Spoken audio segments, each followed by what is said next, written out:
Okay, so Brett Cooper leaving the Daily Wire, right? Like that's kind of a big deal. That's what we're going to try to untangle today. It really is kind of wild how one person leaving can shake up the whole online media world, you know? Right. Like, what does it all mean? And we've got a ton of stuff to go through. We've got like videos analyzing her announcement and the trailer for her new show, and even this whole thing about like, is there such a thing as right-wing cancel culture? Oh, yeah. And don't forget Jeremy Boring's comments and like fans reacting to Brett on Fox News, and then like all the stuff about Reagan Conrad taking over the comment section. Right. It's a lot. So basically what we're going to do today is like try to figure out, okay, why did Brett leave? What does it mean for the Daily Wire? Yeah. And like, what is she doing now? And also, like, what does this whole thing tell us about where online media and like political commentary are going right now? It's a big moment. Totally. So let's start with like the main mystery, right? Why Right. did Brett Cooper leave? When it first happened, like everybody online was just like, huh, what?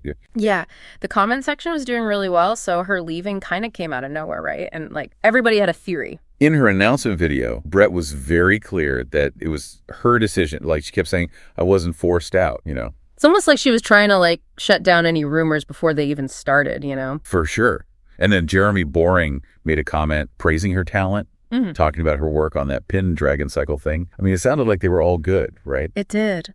But like if everything was so great, why did she leave? You know, it's like new challenges, new adventures, but like what does that even mean? Exactly. We never really got any specifics, but like she did start an empty YouTube channel and a website where you can sign up for her email list. So she's definitely building something, right? Like she's not just disappearing, which is interesting because it tells us something about how audiences work online. People are loyal to the person, not just the platform, you know? And that tweet she made, like always moving forward, always building, it just screamed like entrepreneur, you know? But still, what could she get from being independent that she didn't have at the Daily Wire? That's what I want to know. That's the million-dollar question, right? Was it about creative control? Like she wanted to do things her way? Or maybe she wanted to own her content, like literally own it.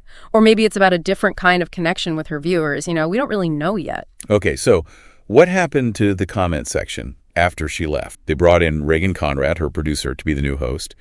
And even to change the name to just the comment section, dropping the with Brett Cooper part. It seemed like they were trying to like keep things going as smoothly as possible, right? Promoting someone the audience already kind of knew from behind the scenes. But like the fans online, not so happy. Lots of disappointment. Some people even calling it a messy breakup. Yeah, the numbers don't lie, right? Subscribers went down, views went way down. And like, think about it. Her show was getting more views than Ben Shapiro sometimes, like millions of views. Crazy, right? And the comment full of negativity, people saying, like, we were here for Brett. Which just proves my point.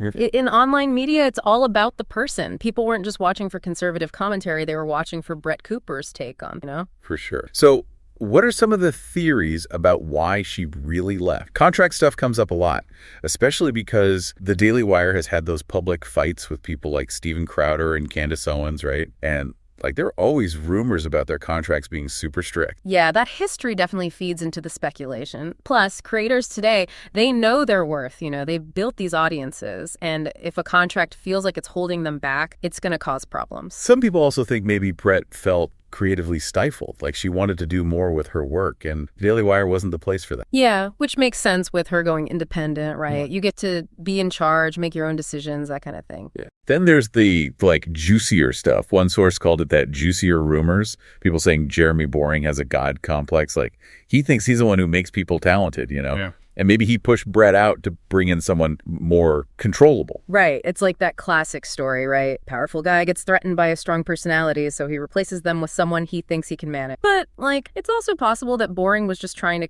keep things stable after losing a big name, right? Yeah. The online world loves to speculate, you know? It's all about the narratives. And then there's this whole thing about the cloning allegation. Like some YouTubers did these side-by-side comparisons of Brett and Reagan's videos. Which, like, just shows you how closely people pay attention, right? Yeah. They analyze everything from how you talk to, like, what your hands are doing. And people noticed similarities in their speech patterns, their hand gestures, even their facial expression. And the theory is, like, did the Daily Wire try to make Reagan into a Brett 2.0, like to make the transition easier? Which, if that was the plan, it kind of backfired, right? People online can smell a fake a mile away and they don't like it. Exactly. They notice, and they were not into it. It makes you think, like, what do people really want? Is it just about the message, or is it about the person delivering the message? It's like trying to replace the lead singer of a band, you know? Totally. You can find someone who can hit the notes, but that magic, that connection, it's just not. So Reagan Conrad, talk about being thrown into the fire, right? She goes from producer to host, takes over for someone with a super dedicated audience, and it's all happening with this drama in the background. I mean, taking over for anyone with a big following is tough, but this situation, yeah. Plus, her background is so different, right? She was Brett's producer, but she also had her own YouTube channel, and it was all like lifestyle stuff, thrifting hauls, vlogs, that kind of thing. Not exactly political commentary. Yeah, so like people already saw her as the replacement trying to fill Brett's shoes instead of being her own person, you know? To her credit, she did address the situation right away. Like, she said that Brett wasn't forced out, and she encouraged people to support Brett's new stuff, and she talked about how she'd been working behind the scenes on the show for a while. Which makes sense, right? She had to try to build some trust with the audience, but like the numbers stayed low, the negative comments kept coming, and everybody kept comparing her to Brett. It didn't work, at least not completely. Makes you wonder, could she have done anything differently? Should she have talked about those cloning accusations directly, or maybe tried to do a totally different kind of show? I mean, it would have been risky, but... It's a tough one. Like, if she addressed the cloning thing, it might have shown self-awareness, but it also would have kept the focus on those comparisons, which she probably didn't want. And changing the show completely might have alienated the people who were still watching, you know? Plus, she probably had pressure from the Daily Wire, right? Like, they had their own ideas about how things should go. Oh, totally. Corporate pressure is a real thing. And sometimes what the company wants isn't what works best for the audience, especially when things are this, like, delicate. Okay, so this is where things get messy. Some sources are talking about a betrayal narrative, saying that Reagan was, like, secretly asking about taking over the show while Brett was still making plans to leave. Ooh, that adds a whole other level of drama, right? It goes from a professional thing to... And apparently, people were telling Reagan to be upfront with Brett, but she never did. And they were supposedly close friends, like maid of honor at each other's weddings close. Oh, wow. Yeah, that makes it so much more intense, right? Like, if it's true, we're not talking about a business deal gone wrong. We're talking about a broken friendship. And the thing is, Brett was apparently very supportive of Reagan's career. You know, like, she wanted her to succeed. And then there are all these rumors about Reagan trying to, like, copy Brett's style, even taking acting classes and stuff. And there's this story about Brett telling Reagan to just be herself after she guest hosted the show once. Kind of ironic, right?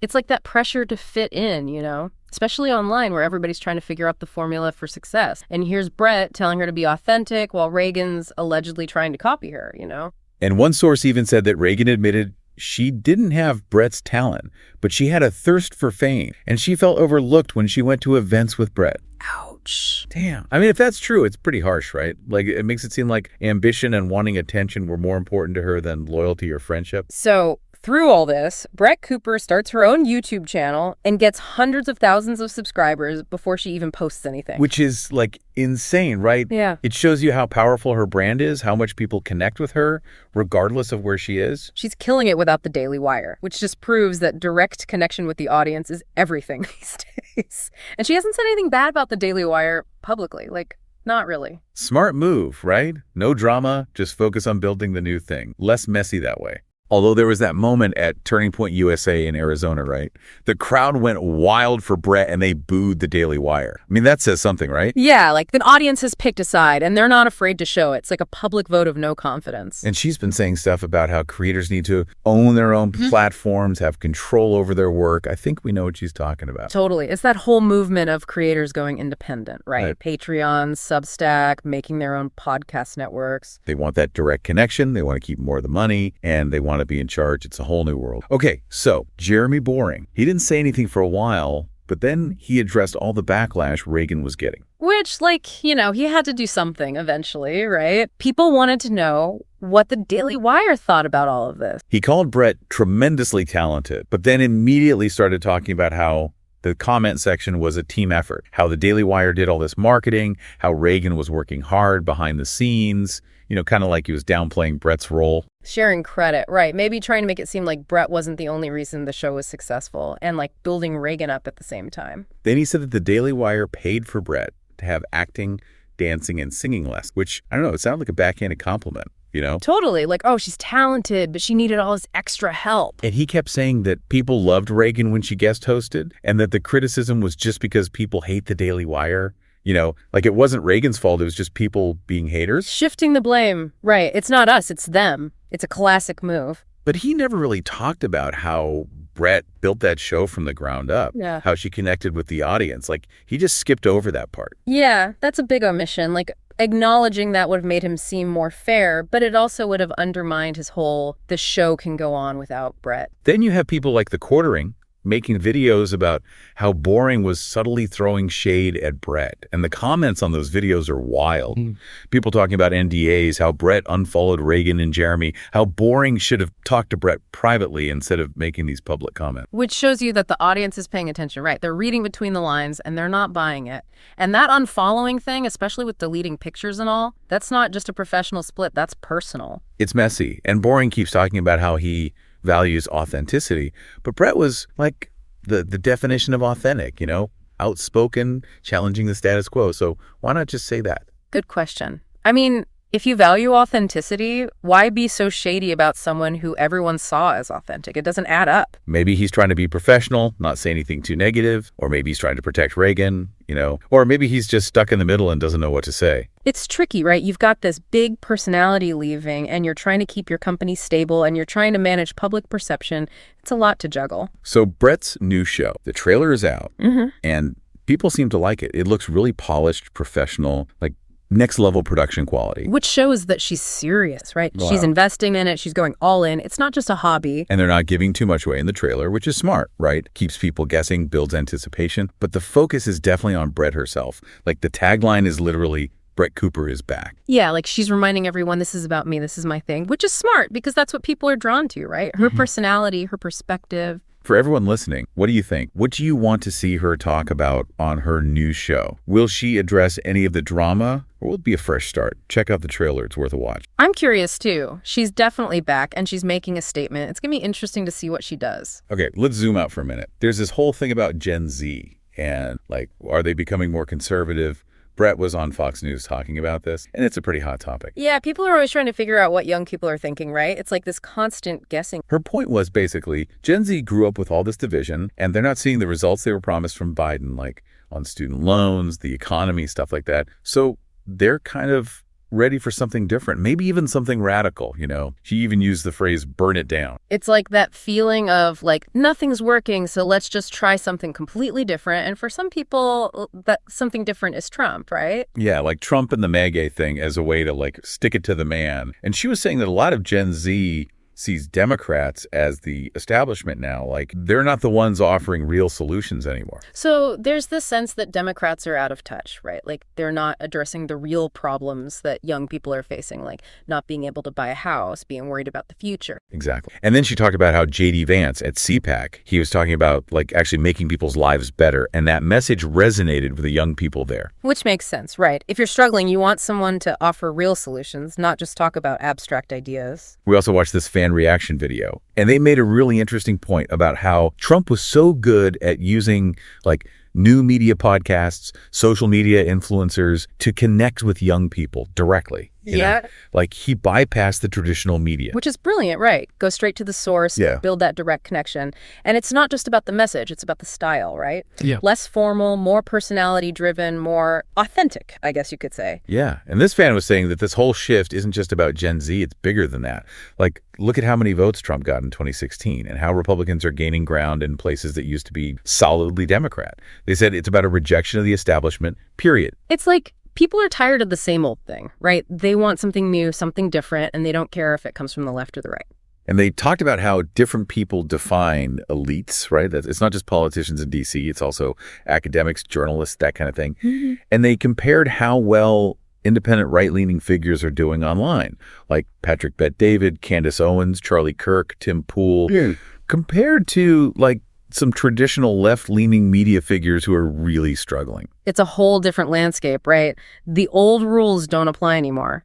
And this fan even saw Brett Cooper as part of this, like her whole journey from PragerU to independent commentator. It's part of this shift. They even said that conservative is kind of cool right now for Gen Z because of like online trends and influencers who are pro-Trump or like openly conservative. It's an interesting take. It is. Like, is there a conservative counterculture happening online? And is that why Gen Z is drawn to it? It makes you think. And they also talked about how Gen Z is like pushing back against political correctness, wanting more authenticity, which ties into that whole debate about free speech, right? Like, what are the limits of acceptable speech?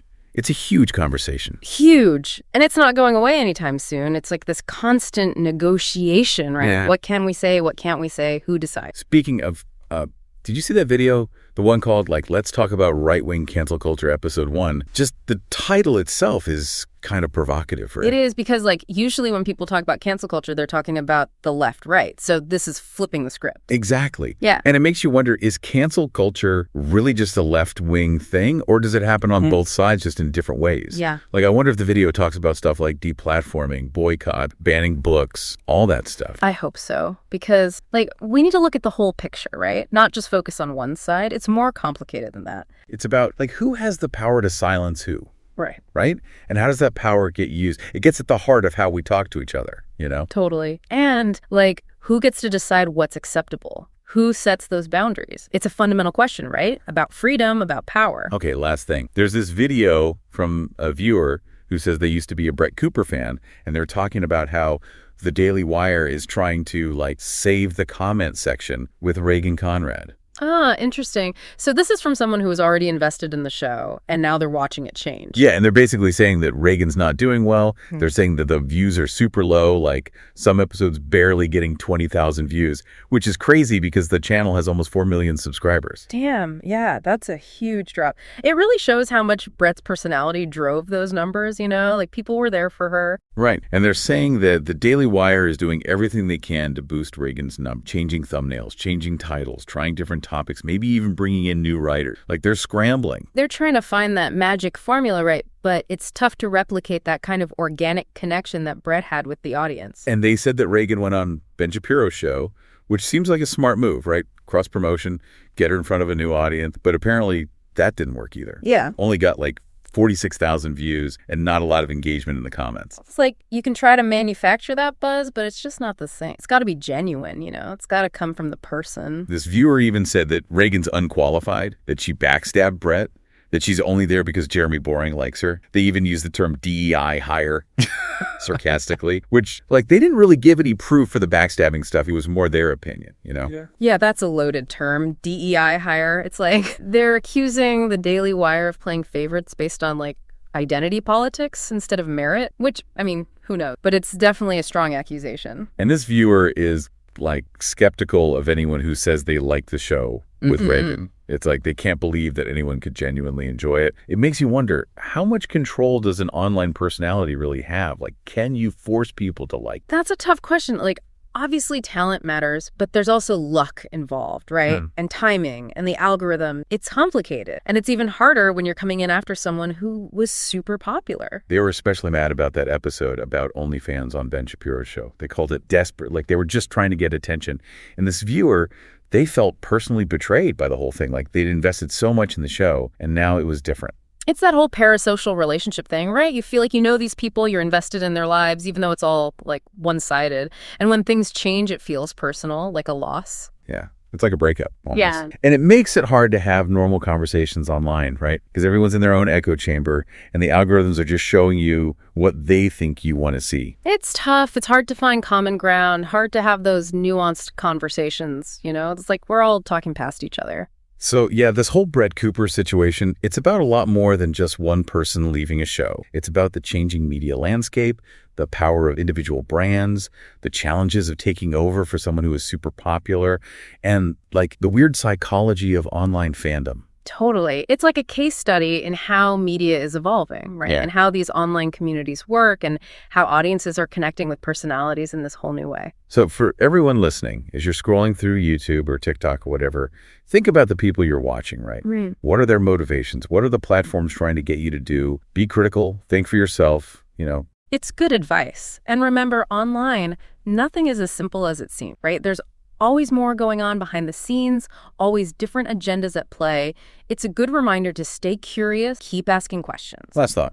In 2025, What does influence even mean anymore? Like, it used to be all about TV, newspapers, those big institutions, but now it's about individuals, right? Yeah. People who build their own audiences, their own platforms. What does that mean for how we get information, how we form opinions, how we talk to each other? It's a big question. It is. And like, how do we navigate this new world? How do we make sure we're not just getting caught in echo chambers and filter bubbles? How do we stay informed but also stay open-minded? These are the questions we all need to be asking. For sure. All right. That's it for this deep dive. We'll be back soon to untangle something else. See you then.